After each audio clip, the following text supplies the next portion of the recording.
AP ముఖ్యమంత్రి YS Jaganmohan Reddy దంపతులు London వెళ్లనున్నారు. మే 15వ తేదీన లండన్కు పయనమవుతున్నారు. అయితే మే 14వ తేదీ మధ్యాహ్నం నుంచి వారు లండన్ వెళ్లేందుకు ఏర్పాట్లు చేసుకున్నట్లు తెలుస్తోంది. తన లండన్ ప్రయాణం అనుమతి కోసం వైఎస్ జగన్ ఇప్పటికే నాంపల్లి సిబిఐ కోర్టులో దరఖాస్తు చేసినట్లుగా సమాచారం వినిపిస్తుంది. సీఎం వైఎస్ జగన్పై సిబిఐ ఈడీ కేసులు నమోదు చేశారు. ఈ క్రమంలో ఆయన విదేశాలకు వెళ్లాలంటే నాంపల్లిలోని సిబిఐ కోర్టు నుంచి అనుమతి తీసుకోవాల్సి ఉంది.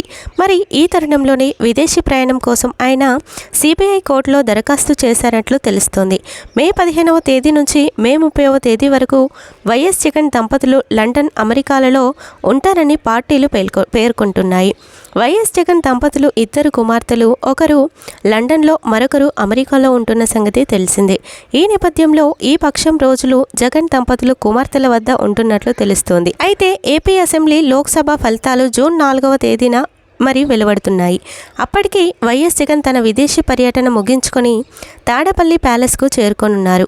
మరోవైపు వైఎస్ జగన్ తల్లిగారు విజయమ్మ సైతం అమెరికాలోనే ఉన్నారు. అయితే వైఎస్ జగన్ దంపతులు కన్న తల్లిని కలుస్తారా లేదా అనేది సందేహమే అనే చర్చ సైతం పార్టీలో కొనసాగుతోంది.